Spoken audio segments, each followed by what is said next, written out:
Yang ada di sini ya, Hertinayu dulu deh. Yang ada di bawah Ibu Hertinayu ini di tampilannya soalnya. Apa Her? Tadi saya baca dari, sebelumnya saya menjawab Ibu, tadi saya baca dari bahan yang Ibu kasih, manusia itu ada salah satunya itu manusia adalah suatu kesatuan yang tersusun dari bagian-bagian yang saling bergantung dan berkaitan. Lagi Faisa?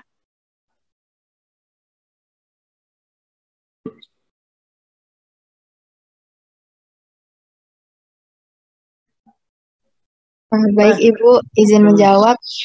Menurut yang saya baca tadi, manusia itu bisa sebagai makhluk unit, makhluk sistem adaptif, sama makhluk holistik itu dari sudut pandang keperawatan, Ibu.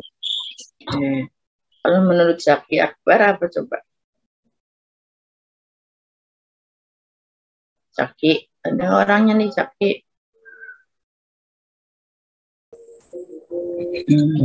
Iya Bu. Zaki kan pasti orang Islam ya. Menurut orang Islam apa menurut Quran? Al-Quran Bu. Iya. Saya pernah baca Quran belum, manusia di situ disebut. Manusia diciptakan untuk apa Zaki? Kalau sepengetahuan saya, kalau dari Islam itu untuk beribadah ke Allah Bu. Beribadah kepada Allah ya. Sehingga di sana juga manusia itu apa? Punya tanggung jawab gitu ya. Nah, kalau sudah punya tanggung jawab berarti ada sesuatu yang harus dikerjakan kan gitu ya. Itu dari sisi agama Islam misalnya. Nah, oke, kita lihat ya. Jadi tadi banyak yang mendefinisikan tentang manusia. Yang jelas permasalahan tentang manusia memang multi kompleks, dan umumnya manusia sendiri tidak mampu mengetahui hakikat manusia secara utuh. Nah ini tadi, ya. Kenapa kita tidak bisa tahu hakikat manusia secara utuh? Pada dasarnya itu tadi harus kembali lagi, kita ini siapa sih? Ya, apa kebutuhan kita dan tujuan kita diciptakan tadi untuk apa? Itu yang penting dulu. Tujuan kita diciptakan untuk apa? Sehingga kita punya target ya sebagai manusia. Ya. Dan manusia dari sudut pandang keperawatan sebagai makhluk unik, ya, mempunyai respon yang berbeda pada setiap individu dengan stimuli yang sama. Misal, ya, Salwa saya cubit kecil, ya, diam aja. Kemudian Rena saya cubit dengan kekuatan yang sama, dia agak nyengir misalnya. Ya. Kemudian Deva dengan saya cubit dengan kekuatan yang sama, teriak, ya. Kemudian Rantis dicubit dengan kekuatan yang sama, udah nggak karuan gitu. Ya. Nah itulah respon. Padahal stimulinya sama, ya. Sama-sama misalnya pasien mau dipasang, ini aja deh sekarang yang lagi ramai apa Pak? Vaksin, ya. Kita nggak usah bedakan jenjang tahapan tumbuh kembang ya. Contohnya usia yang sama kalian ya, usianya sama-sama mau disuntik. Tapi kan responnya berbeda ya. Ada yang lihat jarum aja sudah takut ya, apalagi ditusuk. Nah, jadi itu yang harus kita perhatikan sebagai perawat ya, ketika membenamkan masing-masing. Ya, jadi nanti nggak boleh pasien cerewet amat sih, pasien yang lain nggak apa-apa. Nah, boleh begitu. Ya, sakitnya sama, mungkin sama-sama DBD misalnya, sama-sama tipoid, ya, sama-sama operasi usus buntu. Nah, kali itu operasi, ada luka. Ya. Nah, ini responnya terhadap luka itu nggak sama. Ya, itu harus kita pahami bahwa individu itu unik, antara satu dengan yang lain tidak sama. Jadi ada sebagai perawat yang berhubungan langsung nanti dengan respon pasien ya ketika mengalami sakit, ini yang harus dipahami ya. Di antara kita aja di ruangan ini tadi 37 misalnya ya. 37 orang ini tadi punya sifat yang tidak sama responnya terhadap sesuatu rangsangan atau stimuli yang sama. Ya. Kemudian manusia juga sebagai sistem adaptif ya. Adaptif di sini adalah pengertiannya dinamis sebagai subsistem maupun suprasistem mempertahankan keseimbangan ya. Oke. Mungkin Anda sudah baca yang teori Maslow-nya ya. Teori Maslow yang paling bawah apa? Kebutuhan Inilah tujuan saya ada di sini. Fisiologis. Ya. Kebutuhan fisiologis ya, dari mulai oksigen, ya, cairan, nutrisi. Kalau ngomongin oksigen, kita tidak bisa lepas dari fungsi subsistem tubuh manusia, yaitu sistem pernafasan, sistem respirasi. Kemudian sistem pernafasan tadi tidak bisa bekerja sendiri kalau tidak dibantu oleh sistem kardiovaskuler. Ya kan, oksigen dihirup paru-paru terus mau kemana?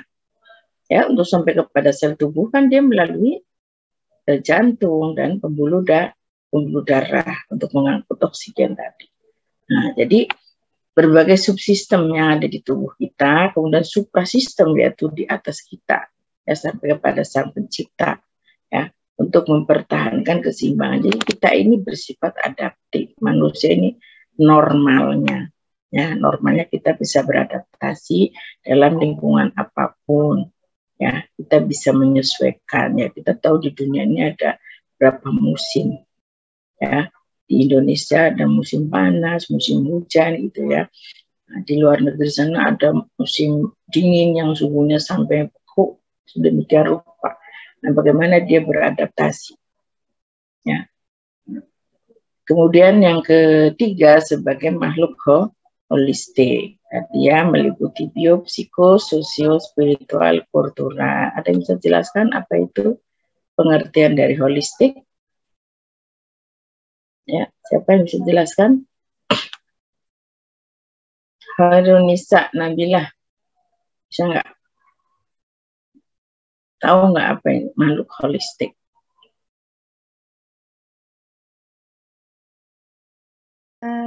Itu seperti kayak meliputi kelemahan fisik dan mental, terus keterbatasan pengetahuan juga, Bu. Sebentar, pantesan ibu kok nggak dengar ini, volumenya kecil. Ada yang bisa menambahkan? Siapa bisa menambahkan? Siapa yang bocor itu? Izin menjawab, Ibu. Silahkan. Perkenalkan saya Bismillah. Menurut saya holistik itu cara pandang yang menyeluruh, Ibu. Cara pandang menyeluruh tentang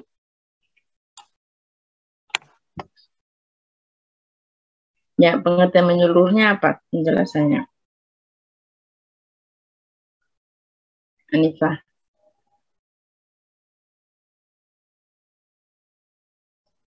Ya, kita tidak bisa tadi melihat pasien misalnya ya, pasien yang habis dioperasi apa tadi?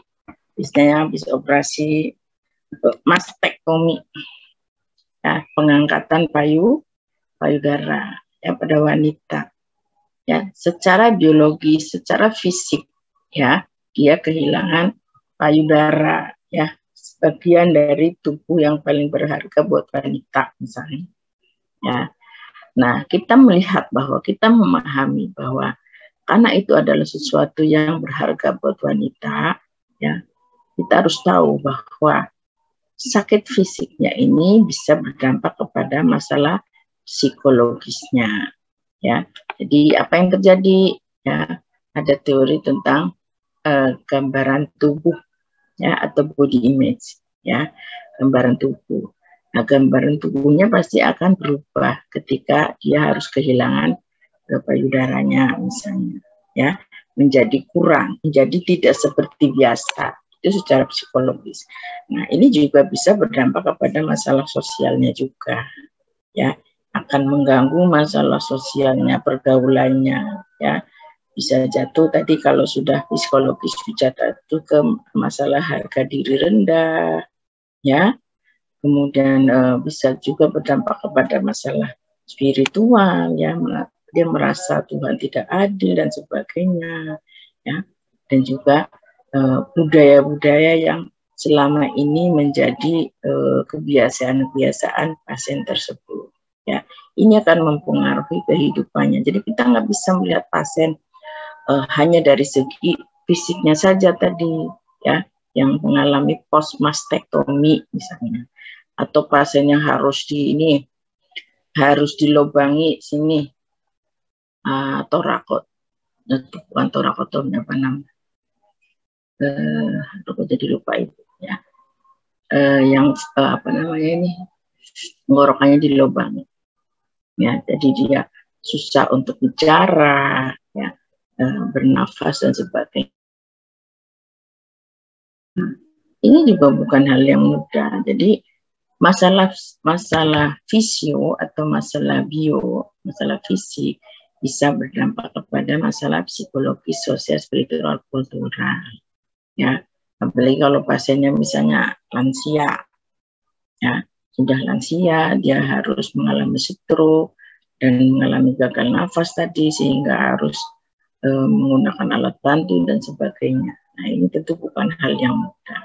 Nah, jadi kita tadi melihat makhluk itu nggak cuma fisiknya saja, ya, tapi dampak dari sakitnya ini kita pahami, ya, bisa berdampak kepada masalah psikososial, spiritual, kultural. Ya, contohnya sekarang yang lagi ramai apa? Omikron, ya. Omikron itu hari ini booming di RSCM dan di beberapa rumah sakit. Ya, teman ibu yang kerja di UGI tadi menyampaikan dari sekian banyak yang tes antigen, hampir semuanya positif. Ya, dan kasus di RSCM juga kita lagi khawatir nih, kakak kalian nggak bisa praktek ke RSCM karena tadi disampaikan booming hari ini di RSCM untuk Omikron, ya. Ini dampaknya kan sangat luas, ya. Dampaknya ini kepada masalah sosial, psikologis, orang mau kerja takut dan sebagainya kan, ya. Akan merubah budaya-budaya, ya. Merubah budaya apa? COVID itu merubah budaya, salah satunya cuci tangan, ya, menjaga kebersihan. Ini juga berdampak, ya. Orang mungkin yang tadinya cuek, nggak pernah cuci tangan, nggak pernah menutup hidungnya ketika harus keluar rumah, di mana di jalanan, contoh kayak Jakarta ini kan sebenarnya polusinya tinggi, ya. Kalau orang yang paham kesehatan tentunya ketika dia turun jalan, ya, naik motor misalnya atau jalan kaki di pinggir jalan, itu harusnya melindungi, ya, melindungi diri menggunakan masker meskipun tidak ada COVID. Tapi kan kesadaran itu dia tidak ada. Nah, ini beberapa orang yang menyadari bahwa bahaya polusi itu juga cukup lumayan, ya. Nah, tapi dengan adanya si COVID ini semua orang udah pakai masker, ya. Oke. Kemudian manusia sebagai klien dalam pelayanan keperawatan, ya. Jadi yang disebut dengan klien di dalam asuhan keperawatan itu tidak hanya individu, ya. Tapi ini kita melihatnya konteks manusianya, ya. Ada sebagai individu, ada sebagai keluarga, dan juga ada sebagai masyarakat. Makanya nanti ada asuhan keperawatan keluarga, ada asuhan keperawatan masyarakat, ya. Kalau individu jelas tadi pasiennya satu persatu individu, ya. Kita melihat sebagai satunya utuh dari aspek biopsikososio kultural spiritual, di mana kita lihat adanya kelemahan fisik dan mental, dan juga kurang kemauan menuju kemandirian. Nah, ini tugas kita, ya. Pasien ketika masuk rumah sakit kondisinya lemah, ya, lemah di sini kan dia butuh bantuan. Nah, tugas kita itu, ya, membuat dia bisa berfungsi kembali seperti semula ketika dia pulang. Jadi tidak tergantung, harus lepas, harus bisa mandiri, ya. Itu tugas kita. Jadi ketika pasien datang ke kita, ke rumah sakit, ke pelayanan kesehatan, ya, maka akan dalam kondisi yang memang butuh bantuan. Nah, tugas kita membuat dia menjadi kembali seperti semula. Ya, nah ini tadi masalah mental ya akan berdampak pada kurangnya kemauan menuju kemandirian. Nah, itu tugas kita. Kemudian klien kita juga ada keluarga ya. Kita tahu keluarga adalah unit utama suatu kelompok saling berkaitan sebagai pengambil keputusan dan merupakan perantara yang efektif ya. Jadi budaya di Indonesia itu kan kita masih melibatkan keluarga. Jadi asuhan keperawatan itu nggak bisa lepas dari masalah keluarga. Ketika ada orang sakit ya, maka keluarga lah ya yang akan membantunya tadi menuju kemandirian. Ya, jadi kita bekerja sama dengan keluarga. Nah, tapi di sini keluarga juga menjadi objek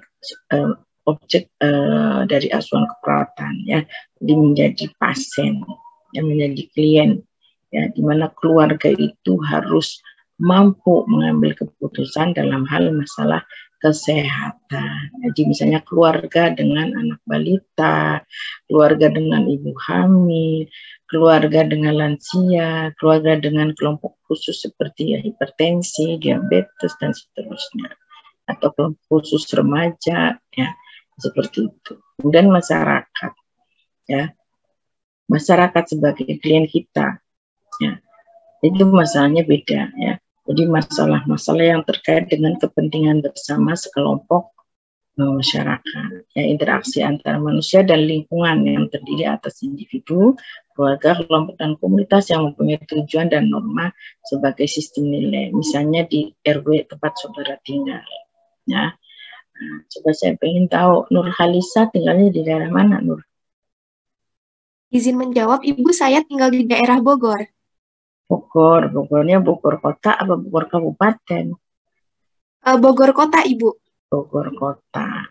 Ya, karena masalah orang perkotaan dengan masalah pedesaan kan berbeda.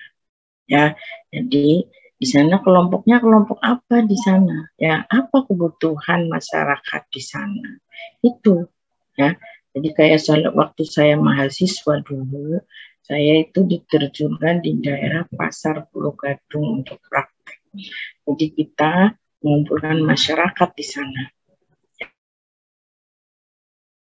Warga, apa sih masalahnya? Masalahnya di sana adalah banjir waktu itu. Ya, karena apa yang menyebabkan banjir? Ya, masalah sampah dan sebagainya. Akhirnya kita bekerja sama, jadi menggerakkan masyarakat untuk hidup sehat. Ya, nah ini tentunya tidak bisa bekerja sendiri, tapi lintas sektoral. Kita bekerja sama dengan pihak puskesmas, kelurahan, kecamatan Pulau Gadung waktu itu ya. Dan sampai sekarang seperti itu konsep praktek komunitas itu. Ya, pernah saya membawa mahasiswa di daerah Indramayu, ya, Karawang, Sumedang. Jadi mahasiswa itu praktek di sana, ya, membina masyarakat untuk mengenali kebutuhan, ya. Jadi kita datang ke sana, dilakukan survei dulu, kalian mendata mahasiswa apa sih kebutuhan masyarakat tentang kesehatan di sana. Nanti dikumpulkan hasilnya survei tadi, dibahas bersama dengan masyarakat. Ya, itu seperti itu contohnya. Ya, jadi kita melihat manusia itu sebagai klien di dalam asuhan keperawatan itu, baik individu, keluarga maupun masyarakat. Ya.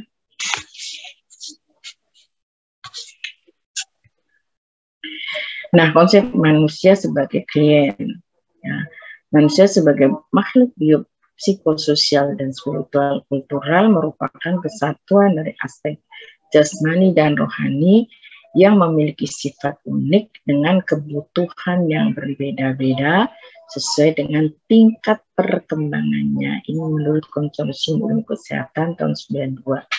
Ya, tahun 92 itu saya baru lulus S1. Kita tahu di UI itu ada program studi ilmu keperawatan berdiri tahun 85. Ya, angkatan pertama di Indonesia adanya pendidikan sarjana keperawatan itu tahun 85 di di bawah Fakultas Kedokteran UI, ya, belum menjadi fakultas, masih menjadi program studi, ya. Jadi kita juga nebeng kampusnya di sana di FKUI Salemba. Yang harus Anda digarisbawahi di sini apa? Sesuai dengan tingkat perkembangannya. Saya nggak tahu Anda sudah belajar tentang konsep tumbuh kembang apa belum ya. Nah, mudah-mudahan sudah ya, karena kalau Anda sudah belajar tentang konsep tumbuh kembang, Anda akan paham bahwa yang disebut dengan tumbuh kembang manusia itu dari sejak masa konsepsi. Ya, masa konsepsi itu di mana? Vini.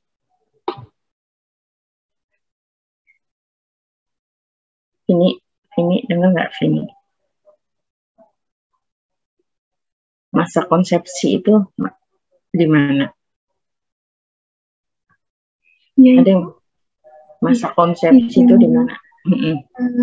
Setahu saya kalau masa konsepsi itu waktu pertemuan antara sperma dengan sel telur. Ya, jadi di sanalah mulai konsep bertemunya sel sperma dan sel telur, ya, sejak konsepsi, ya. Jadi yang disebut dengan undang-undang perlindungan anak, ya, itu dari sejak konsepsi, ya. Jadi tumbuh kembang manusia juga dihitungnya sejak dari konsepsi, ya. Nah, di sana ada tingkat perkembangan apa sih? Ya itu pertumbuhan janin di dalam kandungan yang kalau di ilmu maternitas itu dibagi menjadi tiga trimester, ya, trimester pertama, trimester kedua, dan trimester ketiga. Trimester pertama terjadi apa? Apa yang terjadi trimester pertama? Kita kan yang ngomongin manusia nih. Trimester pertama ini ada di Quran juga kan, kalau Anda baca Quran ada di Quran bagaimana zigot ini terbentuk. Ya, trimester pertama sedang terjadi apa menurut ilmu anatomi? Siapa bisa jawab?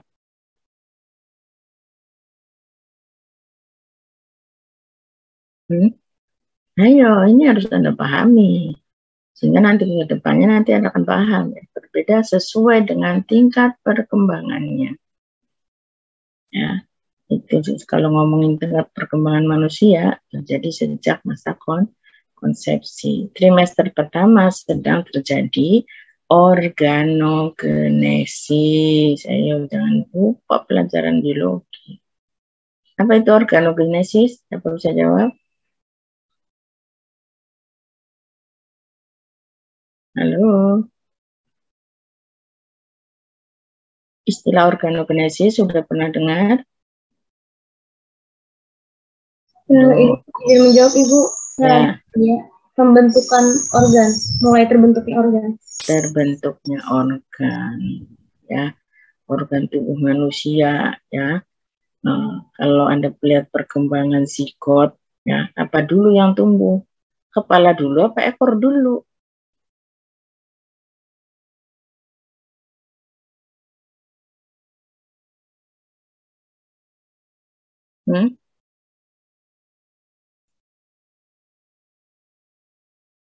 Ya, kalau Anda lihat perkembangan zigot, ya, lebih ke kepala. Jadi tangan juga enggak jari-jari tumbuh dulu, ya, tapi lengannya dulu, baru nanti terakhir jarinya, itu, ya. Jadi dari sumbu tengah dulu, ya. Nah, pada pertama itu karena sedang terjadi organogenesis, ini pentingnya Anda memahami tumbuh kembang manusia, terjadinya manusia, terbentuknya manusia. Ya, maka trimester pertama itu karena kondisi organogenesis tidak boleh mengalami pendarahan, tidak boleh kurang gizi, tidak boleh infeksi, dan seterusnya. Kan masalah yang sering adalah keguguran karena toksoplasma, misalnya, kan? Ya, nah ini kalau ini tidak dijaga, maka akan lahir anak. Ya, ini harus hati-hati. Kenapa ibu hamil itu harus dijaga pada trimester pertama, ya, khususnya masalah gizi, ya, dan menghindari kontak dengan binatang seperti kotoran kucing, burung, dan sebagainya yang menyebabkan dia mengalami infeksi toksoplasma. Ya, kita tahu kenapa bayi itu lahir dengan hidrosefalus, misalnya. Tahu hidrosefalus? hidrosefalus yang kepalanya membesar itu, bayi-bayi yang kepalanya besar berisi cairan, ya, karena tidak menutup, ya, karena cairannya itu tersumbat di ventricle, ya. Nah, seperti itu. Kenapa kita harus paham tahap perkembangan dari sampai mulai konsepsi sampai ke lansia, ya.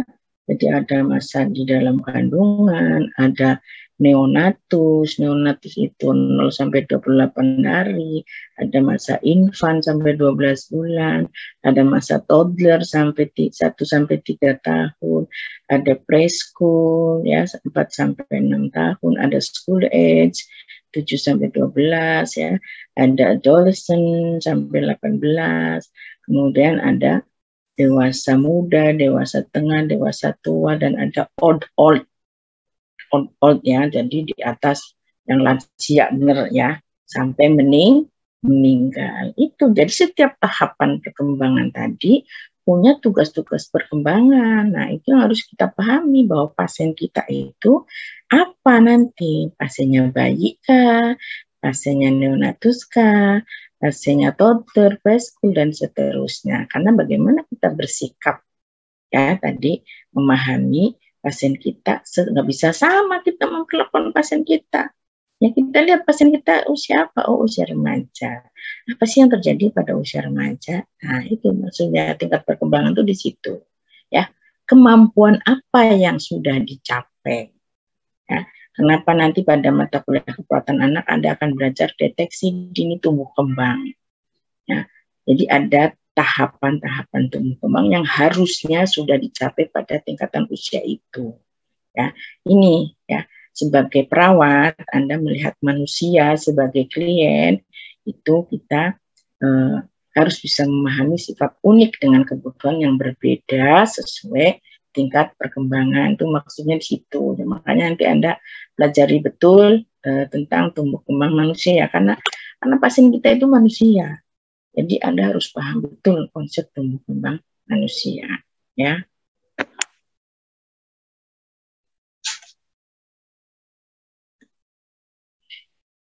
Nah, manusia ini merupakan bagian integral dari alam raya, dan manusia merupakan sistem terbuka yang berlaku dan diberlakukan oleh lingkungan yang universal. Manusia tumbuh dan berkembang secara kontinu, manusia tumbuh dalam kompleksitas dan berubah. Dapatkan seorang klien hari ini bukan di mana seperti ia besoknya, ya. Jadi anak-anak Pak, manusia itu belajar berkembang terus-menerus. Ya. Begitu juga ketika manusia itu sakit. Ya. Jadi kondisi pasien sakit hari ini belum tentu sama kondisi besok. Bisa sama, bisa tidak. Makanya nanti kalau Anda mengambil kasus di rumah sakit, setiap hari Anda harus melakukan yang namanya validasi data. Ya, jadi nanti kalau Anda ditugaskan untuk mengelola kasus atau studi kasus gitu ya, Anda harus pahami kondisi hari ini pasien mungkin baik-baik saja, tiba-tiba besok tidak baik, atau hari ini kondisinya memburuk, besok membaik, dan seterusnya. Jadi kapan saja bisa terjadi perubahan kondisi pasien itu. Nah, tugas kita perawat itu kan tugasnya kalau di Indonesia 3 shift ya, 3 shift. Kalau di Thailand waktu itu saya lihat ada yang 2 shift. Nah, jadi setiap berdinas dalam satu shift itu, ya, kita harus selalu validasi data bagaimana kondisi pasien saat itu. Karena kondisinya tadi dinamis, apalagi dengan perkembangan penyakit, ya, prognosa penyakit. Nanti Anda akan belajar yang namanya prognosa. Prognosa itu kemajuan dari suatu kasus, ya. Biasanya menurut teori kalau kondisi pasien seperti ini maka sudah bisa diprediksi ke depannya seperti apa pasiennya itu ya. Nah, itu harus nanti Anda belajar juga. Oke. Ada asing ya benar. Nah, manusia merupakan suatu bagian tersendiri. Ya. Suatu sistem energi di mana ia juga merupakan bagian aktif dari suatu kelompok. Nah, kalau sudah ngomongin kelompok, berarti apa tadi? Manusia itu makhluk sosial, tidak bisa hidup sendiri. Ya, kelompok yang paling dasar adalah keluarga. Dan keluarga ini dapat merupakan keluarga inti yang terdiri dari ibu, ayah, suami istri, dan anak-anak. Nah, keluarga besar yang juga beranggota teman-teman, kekasih, binatang piaraan itu juga sudah jadi bagian dari keluarga kadang. Ya. Bila terjadi suatu hal pada seseorang, bentar.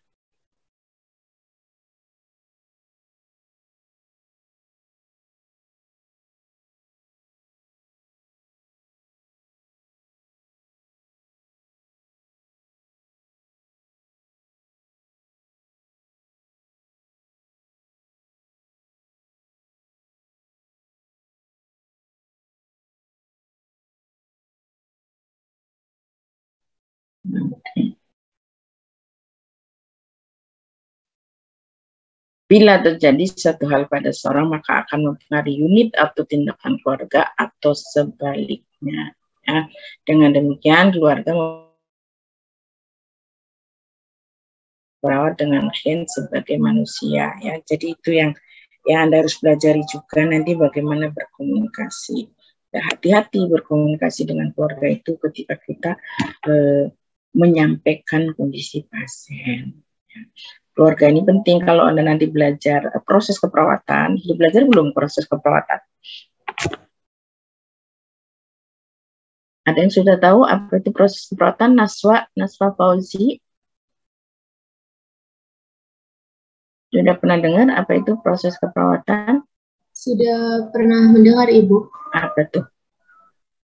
Kalau setahu saya, karena belum spesifik banget diajarin, setahu saya kalau proses keperawatan itu kita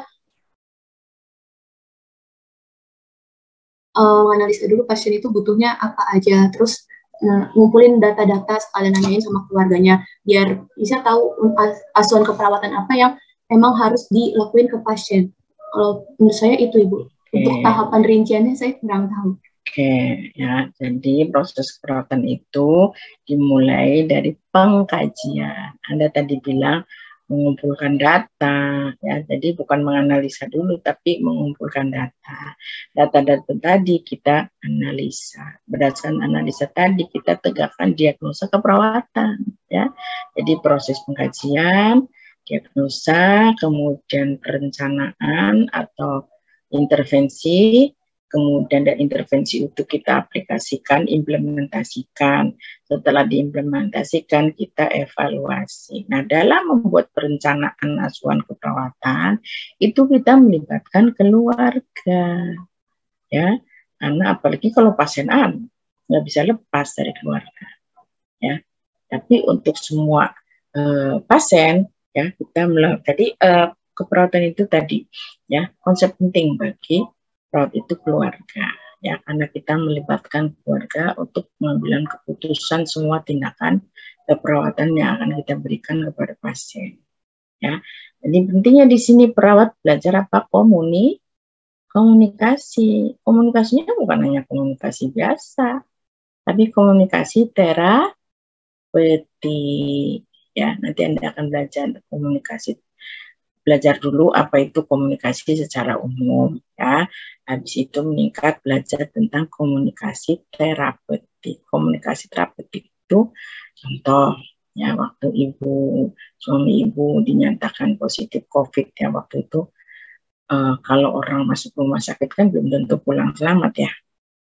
Ya, waktu itu yang angka kematiannya cukup tinggi.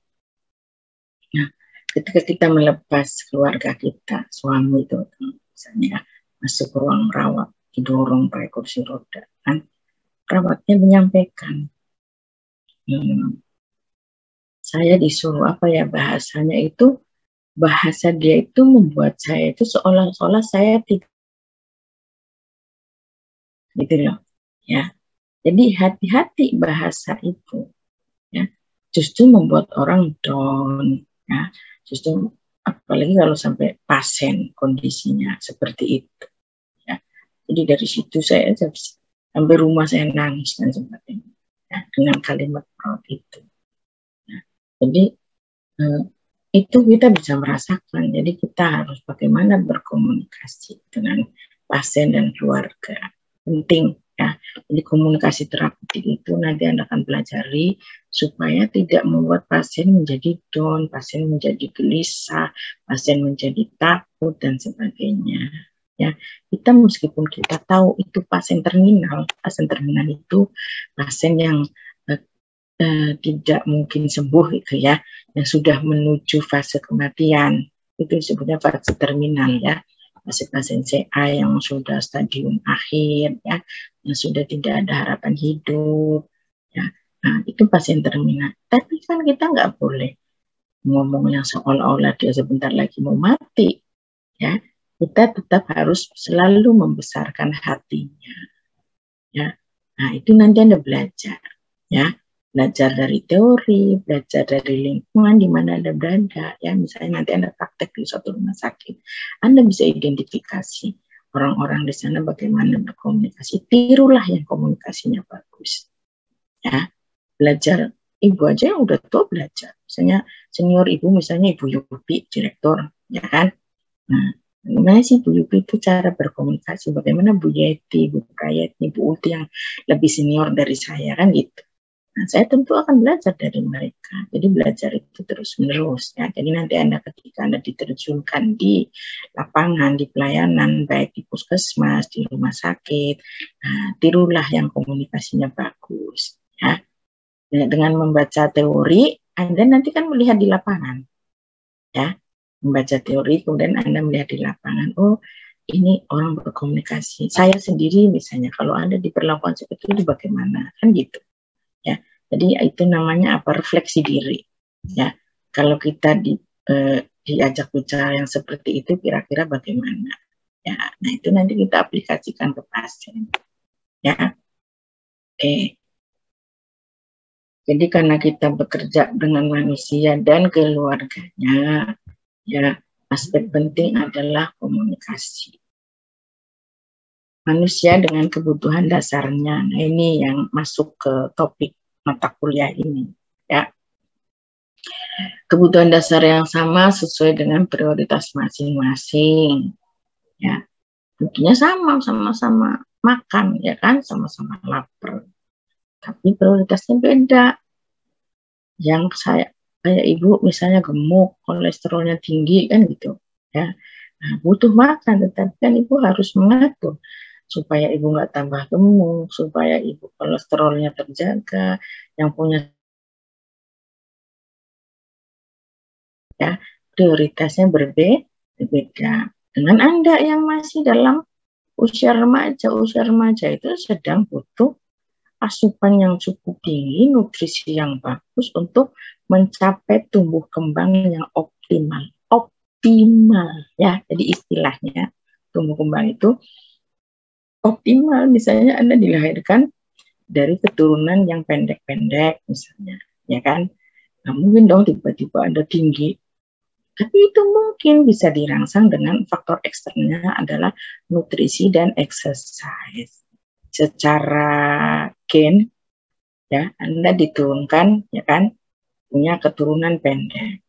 Tapi dengan nutrisi yang bagus, dengan exercise yang bagus, maka Anda bisa mencapai tumbuh kembang optimal yang tentunya lebih tinggi dari orang tuanya, misalnya seperti itu. Ya, jadi prioritas kebutuhan dasarnya ini tidak sama ya. Kebutuhan dasar sebagian dapat ditunda ya. Ditunda itu tadi ya, berbagai kondisi ya, berbagai kondisi misalnya di tempat bencana dan sebagainya kan ya, tidak memungkinkan kebutuhan itu terpenuhi. Kegagalan dalam pemenuhan dapat menimbulkan sakit. Ya, kalau orang nggak terpenuhi kebutuhan nutrisinya kan bisa sakit. Ya, apalagi oksigen. Ya, Anda berada di tempat tinggi, ya, nah bisa mengalami kekurangan oksigen. Nah, dan menyebabkan sakit. Pemenuhannya dipengaruhi oleh stimulus internal maupun eksternal. Ya. Anda lapar, tapi Anda mager nih, duduk nggak mau bergerak, ya, nah, terpenuhi nggak kira-kira? Itu faktor internal dan eksternal. Keinginan kuat, keinginan itu kan dari dalam. Ya, faktor eksternalnya menunjang apa tidak, ya, untuk memenuhi kebutuhan itu. Kemudian selalu berusaha memenuhi kebutuhan dengan segera. Ya, kita kan kalau sesak nafas kemudian kita berusaha kan, ya, contohnya sekarang kita pakai masker kan, ya, kita harus pakai masker kalau di kantor. Tapi saya kok merasa sesak kayak tadi singgung itu, saya kok saya sesak ya, saya harus buka masker kan. Tapi saya harus cari tempat yang aman kan, ya, saya harus cari tempat yang aman supaya tidak ada kontak dengan orang banyak gitu ya. Tapi itu segera saya lakukan karena saya merasa sesak nafas, ya. Terus saya punya asma, ya. Ketika kita sudah merasakan sudah tidak enak, kita akan berusaha cari obat mana obat yang biasa dihirup. Ya. Atau Anda butuh tadi lapar segera makan, kedinginan pakai baju hangat, kan gitu. Jadi pemenuhannya segera, ya, karena untuk apa? Anda sekarang nih lagi belajar, ya, merasa apa, gimana dan sebagainya, itu pasti akan segera dilakukan, ya, pemenuhannya supaya Anda bisa belajar dengannya nyaman, ya. Misalnya ada yang kakinya digigit nyamuk tuh yang lagi belajar, nah, supaya nggak ikut nyamuk apa misalnya pakai lotion atau pakai apa kan gitu, ya. Jadi segera supaya kita bisa melakukan aktivitas dengan nyaman. Oke, ya, tadi kebutuhan dasar manusia, misal makan, air, keamanan, cinta, dan lain-lain. Ini merupakan hal yang penting untuk mempertahankan hidup dan juga kesehatan.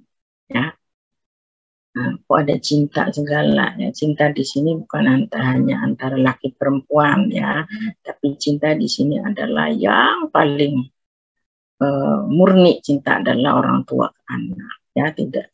Ya, pada umumnya orang tua itu nggak mau anaknya terluka, nggak mau anaknya sakit, ya, karena begitu menyayangi. Meskipun kita lihat ya, ada orang tua yang membunuh anaknya juga ada, tapi itu mah oknum lah ya. Nah, tapi pada kenyataannya ada istilah kasih sayang orang tua itu sepanjang jalan, ya. Kasih sayang orang tua itu sepanjang jalan. Kalau kasih sayang anak apa? Sepenggalan saja. Ya, ketika Anda nanti sudah berkeluarga, sudah punya kesibukan sendiri, sudah punya kebutuhan sendiri, mungkinkah Anda akan terus memperhatikan orang tua? Tidak. Tapi orang tua itu akan memikirkan anaknya sampai kemana. Ya, makanya orang tua itu katanya kasih sayangnya sepanjang jalan, ya, tidak ada putusnya. Ya. Nah, itu makanya di sini Ibu mengingatkan, ya, Anda harus sayang sama orang tua, karena cinta yang paling tulus itu ya hanya orang tua, ya. Tentunya cinta yang lain-lain juga ya dibutuhkan oleh kita sebagai manusia, ya, antar sesama manusia, teman, saudara, dan sebagainya.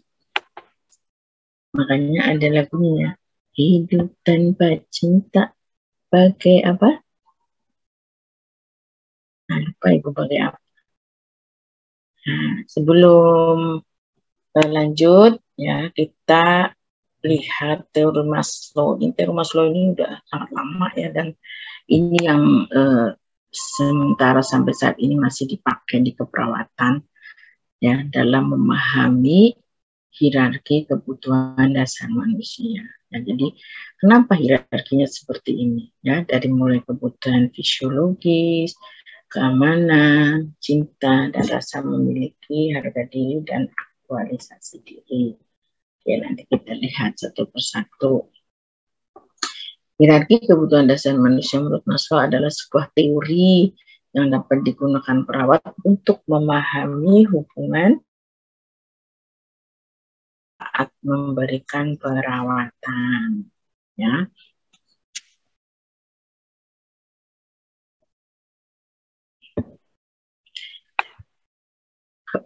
Maslow ini mengatur kebutuhan dasar ke dalam 5 tingkatan, yaitu kebutuhan fisiologis, Ya, kebutuhan fisiologis adalah kebutuhan paling dasar, ya, yang harus dipenuhi dulu, seperti oksigen, cairan. Ya, kalau tanpa oksigen kita bisa mati, tanpa cairan kita bisa mati.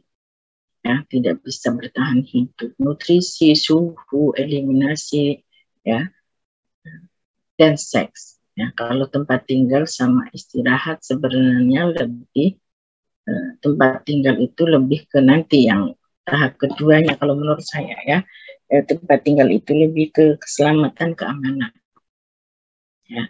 Jadi ini dulu terpenuhi. Kalau ini sudah terpenuhi, orang baru berpikir. Ya. Ini jangan melihat Anda yang sudah punya rumah, ya, manusia biasa nih. Ya. Orang butuh ini untuk bertahan hidup, ya, di alam bebas.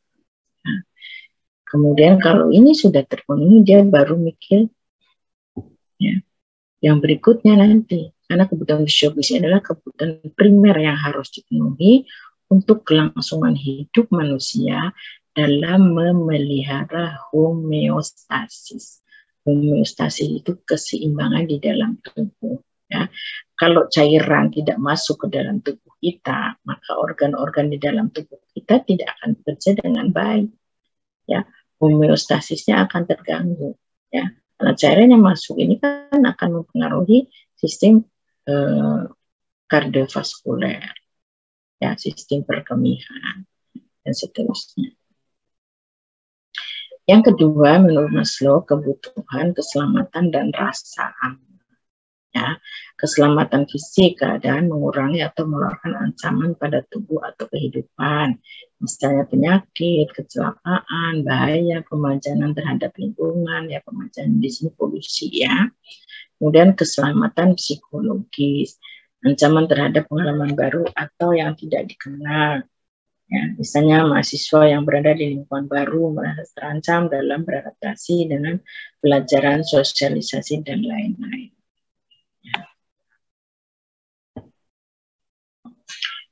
Kebutuhan keselamatan dan aman, kebutuhan untuk melindungi diri dari bahaya fisik, mekanis kimia, terman, dan biofaktor. Tapi sebenarnya tadi, ya, keamanan, pengertian lain keamanan dan keselamatan, ya. Tempat tinggal itu juga bagian dari keselamatan, ya.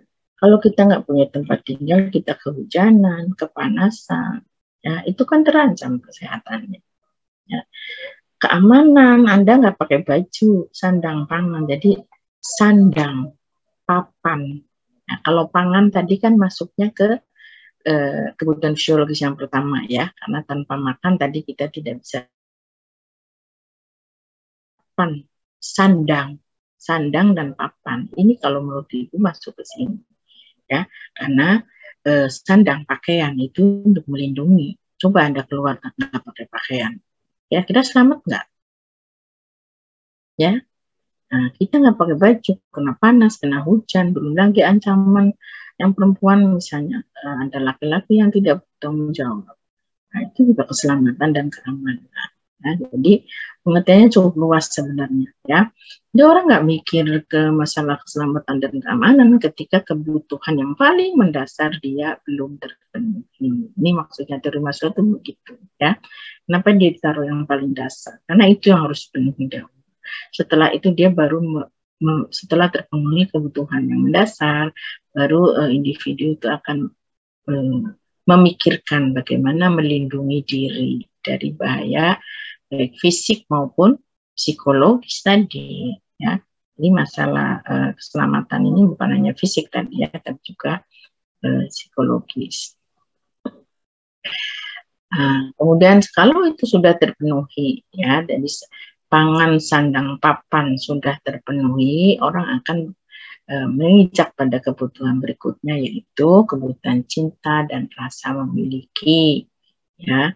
Itu tadi, orang yang tidak punya cinta itu dari siapa saja, terutama orang tua, orang-orang di sekitar, ya, saudara, tetangga, dan sebagainya. Biasanya meningkat setelah terpenuhi kebutuhan fisiologis dan keselamatan terpenuhi. Bila individu merasa aman dan selamat, mereka mempunyai waktu dan energi untuk mencari cinta dan rasa memiliki. Kebutuhan cinta dan memiliki ini merupakan kebutuhan dasar yang menggambarkan emosi seseorang sebagai keadaan saling mengerti yang mendalam dan penerimaan sepenuh hati. Ya, tekankannya tadi tidak hanya hubungan laki perempuan, tapi sesama manusia. Ya, meskipun laki perempuan juga bagian dari ini. Ya. Kebutuhan cinta dan rasa memiliki seperti memberikan dan menerima cinta dan kasih sayang. Ya, tadi bukan hanya menerima ya, tapi take and give ya. Jadi kita juga harus memberikan perhatian pada sesama, membutuhkan teman hidup dan bergaul, membutuhkan hubungan interpersonal dan kasih sayang, membutuhkan peran yang memuaskan. Peran ini penting ya. Sebenarnya Anda sebagai mahasiswa itu lagi menuju satu peran. Ya, Anda akan mengambil peran di dalam kehidupan bermasyarakat ya, untuk menjadi profesional. Dan membutuhkan perlakuan yang halus, membutuhkan kebersamaan, membutuhkan pergaulan yang intim.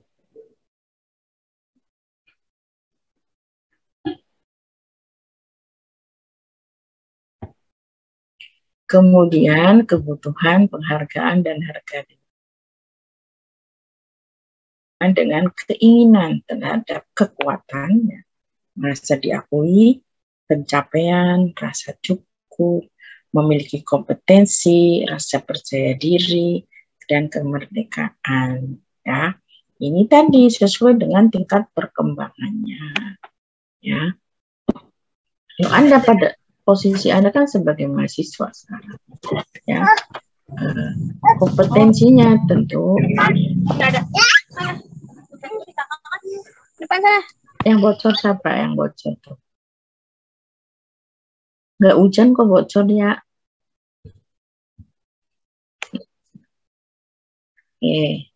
Kalau Anda sebagai mahasiswa ya, ini juga perlu ya, bahwa Anda itu dengan belajar diharapkan Anda memiliki kompetensi.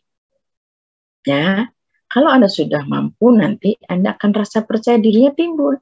Nah, jadi begini, rata-rata mahasiswa itu kan takut kalau mau ketemu pasien untuk pertama kali.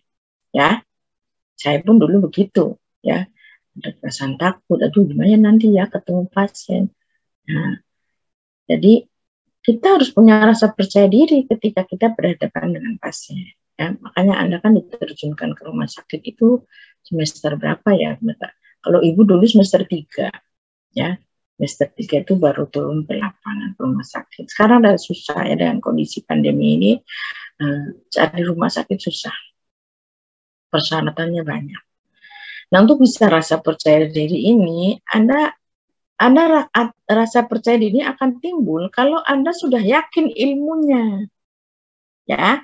Oh, nanti kalau saya ketemu pasien TBC misalnya, apa yang harus saya lakukan? Nah, Anda sudah punya kompetensi. Ya, Anda sudah punya kompetensi pemahaman tentang pasien TBC. Sehingga Anda harus berperilaku seperti apa supaya jangan Anda nanti kontak dengan pasien TBC terus nanti Anda tertular penyakitnya, kan gitu. Ya. Jadi percaya diri ini akan timbul kalau kita sudah memiliki kompetensi. Ya, untuk mencapai kompetensi itu Anda harus berjuang keras, belajar. Pencapaian. Ya. Pencapaian, kemudian Anda merasa cukup dengan ilmunya, Anda yakin, Anda bebas dan merdeka ketika bertemu dengan pasien. Nah, kira-kira gambarannya seperti itu. Tetapi tentunya ini skupnya luas, bahwa manusia pada umumnya akan merasa punya harga diri atau butuh penghargaan ketika dia sudah mencapai sesuatu. Ya, mencapai sesuatu. Kemudian apa sih kebutuhan harga diri itu? Dari mulai menghargai diri sendiri, menghargai orang lain, dihargai oleh orang lain, kebebasan yang mandiri, prestise, dikenal dan diakui, serta mendapat penghargaan relatif ya, penghargaan. Bisa nggak kita menghargai diri sendiri? Contohnya apa sih menghargai diri sendiri itu? Saswina salsa. contoh menghargai diri sendiri itu apa? Salvina. Saswina.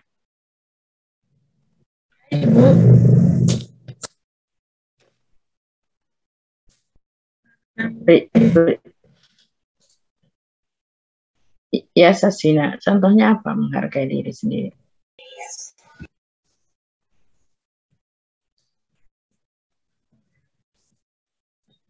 Rantis bisa bantu, Rantis Aulia. Izin menjawab Ibu. Kalau saya menghargai diri saya sendiri dengan cara bersyukur, saya lahir sebagai saya, di keluarga saya menjadi saya. Saya merasa diri saya worth it. Itu. Ya, yang bisa itu kan nggak bisa terlihat ya kalau yang Anda ucapkan tadi, karena itu Anda rasakan, ya kan? Anda merasa bersyukur. Nah, yang bisa orang lain lihat apa? Rasa bersyukur itu, ya. Nah, menghargai diri sendiri, misalnya menjaga kesehatan, menjaga penampilan, menjaga kebersihan, ya kan? Berperilaku baik, itu kan menghargai diri sendiri sebenarnya. Ya, kalau Anda berperilaku tidak baik kan orang lain akan mencela, ya, sehingga orang tidak menghargai kita. Ya, jadi untuk bisa menghargai diri sendiri, tentunya kita berperilaku yang positif, ya, baik secara fisikal yang bisa dilihat dan juga sikap-sikap kita, ya. Nah, baru orang lain yang menghargai kita. Ya, kalau kita sudah bisa menghargai diri kita sendiri, orang akan bisa melihat, sehingga orang lain akan melihat kita, menghargai kita, ya.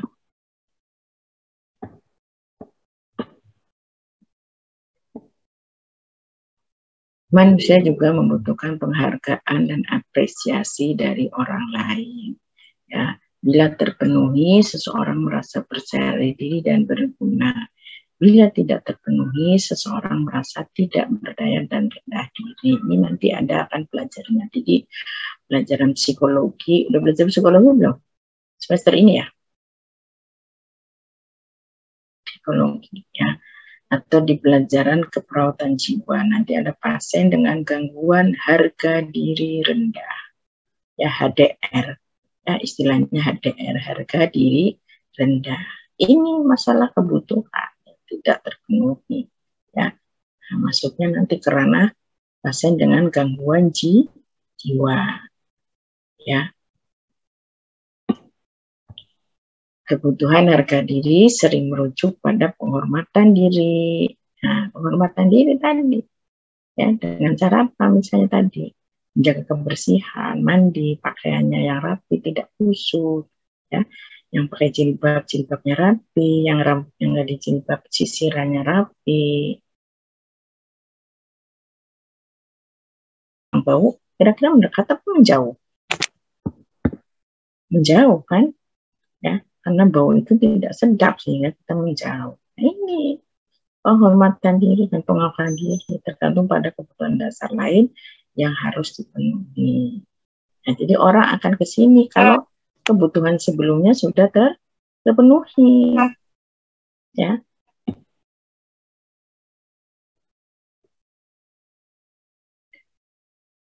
Nah, yang terakhir ya, yang paling tinggi menurut Maslow adalah kebutuhan aktualisasi diri.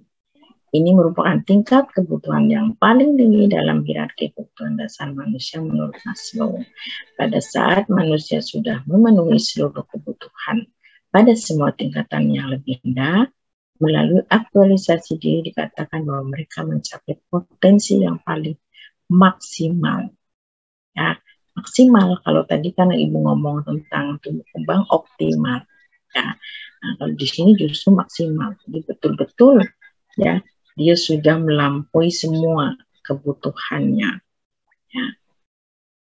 Manusia yang teraktualisasi dirinya memiliki kepribadian multidimensi yang matang, sering mampu mengasumsi dan menyelesaikan tugas dengan banyak. Ya, menyelesaikan tugas dengan banyak. Jadi Anda nanti jangan ngeluh kalau mendapat tugas dari dosen A, B, C, D. Waduh, tugasnya banyak banget nih. Karena nanti pada saat kehidupan nyata, Anda akan dihadapkan pada situasi di mana Anda harus menyelesaikan tugas dengan banyak. Ya, contohnya ini Ibu, ya, terpaksa menunda ngajar kalian karena banyak yang harus dikerjakan tadi siang. Harus menilai laporan kinerja dosen, harus menyiapkan dokumen akreditasi, ya. Nah, sampai ngajarnya harus ditunda. Jadi begitu banyak, belum itu untuk hari ini juga kita harus memasukkan proposal penelitian tahun 2023, harus menyerahkan proposal pengapmas tahun 2022, harus mengisi SKP, harus mengisi, begitu banyak tugas, ya. Jadi Anda, kenapa mahasiswa itu diberi banyak tugas? Ya, dalam rangka menyiapkan Anda ke sini, ya. Karena pada dasarnya nanti kehidupan yang kita hadapi, ya, kita harus mampu menyelesaikan tugas dengan banyak. Apalagi kita wanita, ya, wanita yang bekerja, ya. Anda nanti akan punya stresor yang cukup banyak. Begitu lulus, Anda mencari kerja, Anda punya lingkungan kerja yang baru, punya teman yang baru, punya pasangan baru kalau nikah, punya tanggung jawab baru ketika punya anak. Itu semuanya menjadi stresor. Nah, karena Anda sebagai perawat sudah belajar dibekali tentang konsep stres adaptasi, maka stresor tadi Anda bisa kelola dengan baik sehingga Anda mampu beradaptasi, ya. Nah, orang aktualisasi diri, ya. Begitu banyak stresor, begitu banyak pekerjaan yang harus dikelola, ya, dan mencapai pemenuhan kepuasan dari pekerjaan yang dikerjakan dengan baik, ya. Begitu banyak harus dikerjakan, tetapi semuanya selesai dan mendapatkan apresiasi terutama, atau menghasilkan atau menguntungkan dan sebagainya, ya. Tentu Ibu bekerja mengerjakan ini itu juga tentunya ada imbalannya, ya. Nah, imbalan ini yang akan menjadi satu kepuasan, ya. Jadi relatif imbalan itu macam-macam, ya, baik secara finansial maupun juga secara imateri, seperti penghargaan, rasa puas karena berhasil mengerjakan sesuatu bermanfaat buat orang lain dan seterusnya. Nah, itu aktualisasi diri. Tidak bergantung secara penuh pada opini orang lain mengenai penampilan, kualitas kerja, dan metode penyelesaian masalah. Jadi dia yakin tadi. Orang yang yakin ini tadi siapa? Yang punya kompetensi. Nah, untuk ke situ dia harus belajar. Ya, jadi orang yang teraktualisasi tadi memang sudah melampaui banyak hal tadi di bawahnya. Dan dari mulai kebutuhan dasarnya sudah terpenuhi, keselamatan dan keamanan, cinta dan memiliki, harga diri, dan akhirnya sampai ke paling puncak yaitu aktualisasi tadi. Walau mungkin mengalami keraguan dan kegagalan, namun secara umum menghadapi secara realistis. Jadi nggak boleh mengeluh. Kalau orang yang realistis itu nggak boleh mengeluh, ya. Misalnya Anda sudah punya cita-cita jadi perawat profesional. Oh, ternyata perawat itu kondisinya seperti ini, pekerjaannya berat. Nah, orang yang realistis inilah orang yang disebut mencapai aktualisasi diri, ya, mampu beradaptasi sehingga dia realistis. Kebutuhan aktualisasi diri yaitu kebutuhan pengenalan diri sendiri, penerimaan diri sendiri, kenyataan diri sendiri, hubungan interpersonal yang dalam, penghargaan pada diri sendiri, pemenuhan diri sendiri, persepsi yang sehat dan realistis. Jadi aktualisasi diri ini merupakan hasil dari kematangan diri, ya, sehingga seseorang mampu untuk mengatur diri dan otonominya sendiri serta bebas dari tekanan rumah. Ya.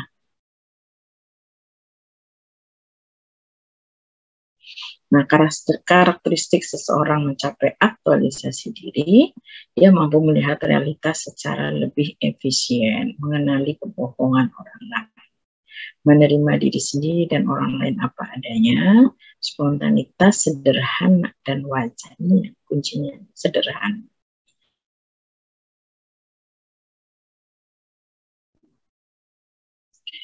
terpusat pada persoalan, tertuju pada kebaikan. Persoalan di sini dalam artian bagaimana menyelesaikan masalah.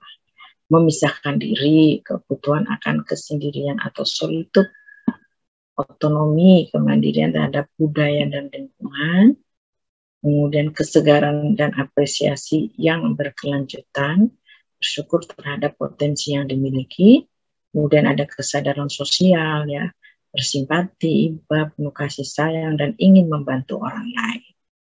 Hubungan interpersonalnya, hubungannya baik dengan orang lain, kreativitasnya, inovasi spontan, tak terbatas. Ya, jadi hal-hal yang positif, empatis, tidak membedakan orang lain berdasarkan ras atau golongan. Apalagi perawat nggak boleh.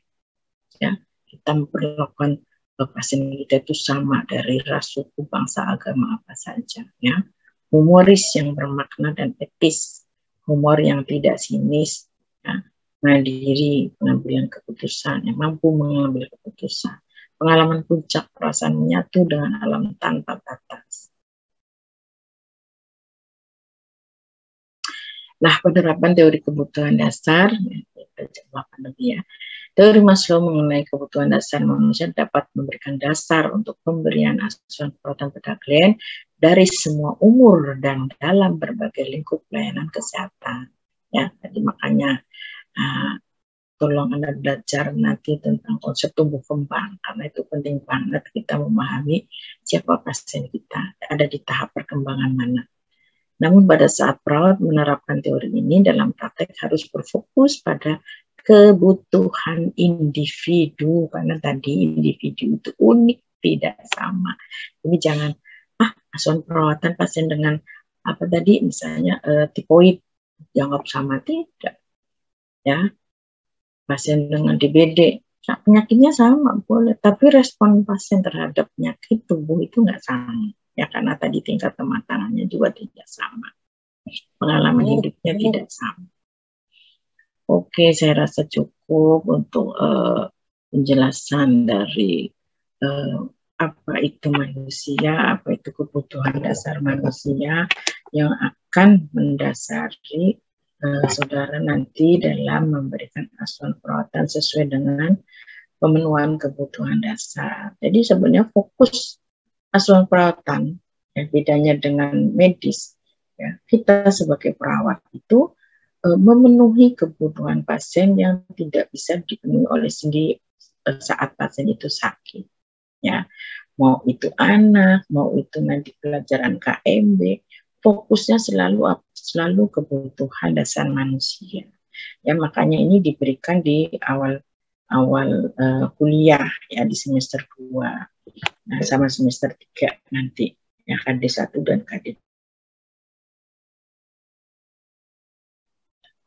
Mudah-mudahan nanti saat kalian semester klinik itu berarti semester berapa? Semester 3 ya. Ini semester 2 baru KD 1, semester 3 KD 2, semester 4 nanti Anda mudah-mudahan kondisi pandemi sudah berakhir sehingga Anda bisa terjun ke lapangan untuk mengaplikasikan asuhan perawatan pemenuhan kebutuhan dasar ini, ya. Jadi itu mungkin Ibu nggak bisa banyak menjelaskan karena waktunya juga terbatas. Nah, saya berharap saudara mengeksplor lagi apa itu konsep kebutuhan dasar manusia. Jadi kalau ngomongin manusia tadi tidak lepas dari belajar tentang tumbuh kembang, ya. Karena yang kita hadapi tadi manusia dengan berbagai tingkat perkembangannya, ya. Kemudian nanti masuk ke topik misalnya pemenuhan kebutuhan dasar oksigen, ya, kemarin Ibu sudah sampaikan. Anda review lagi, ya, sistem respirasi dan kardiovaskuler, ya, pemenuhan kebutuhan cairan Anda review lagi, ya, sistem perkemihan, ya, ginjal dan sebagainya, dan juga kardiovaskuler juga, karena cairan darah itu kan cairan, ya, nah, masuk ke dalam sistem kardiovaskuler. Nah, tentunya cairan yang lainnya, cairan interstisial dan sebagainya. Itu dibaca lagi, ya. Jadi direview lagi, ya. Oke, sampai sini ada pertanyaan?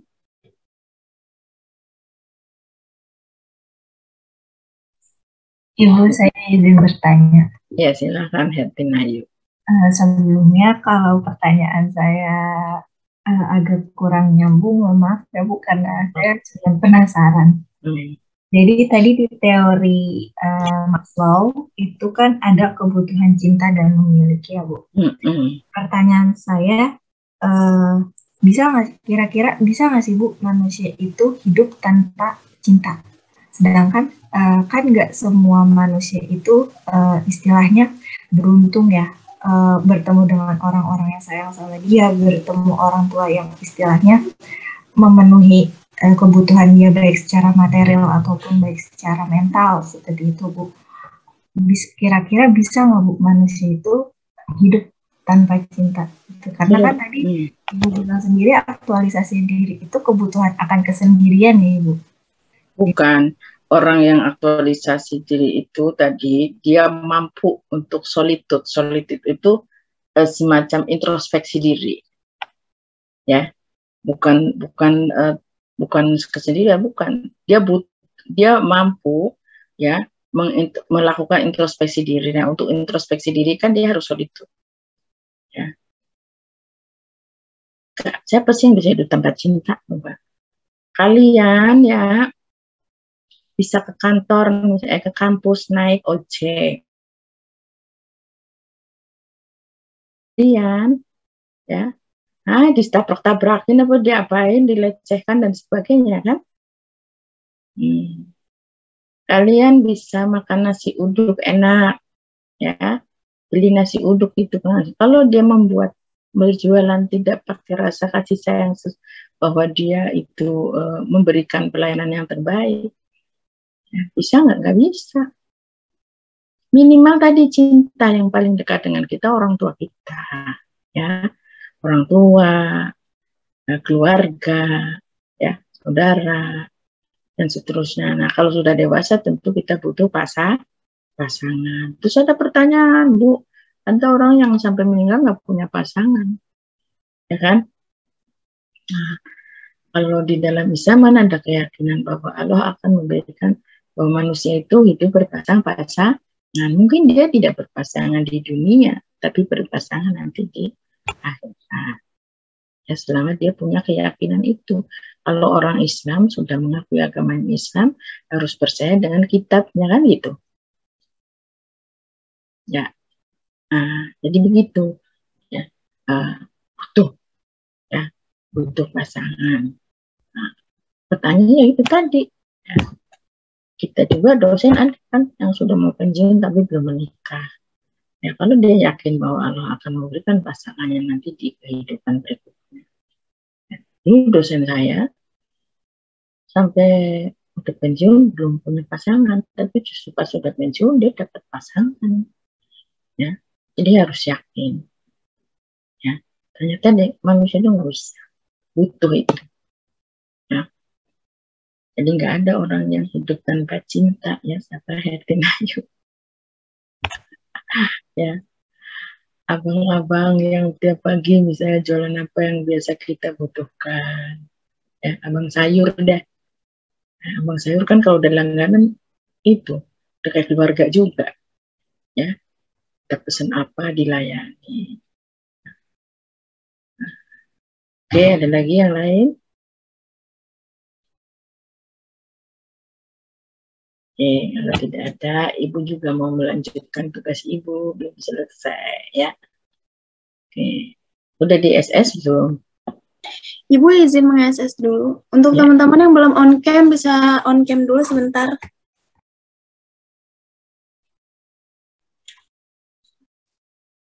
Slide pertama. 1, 2. Itu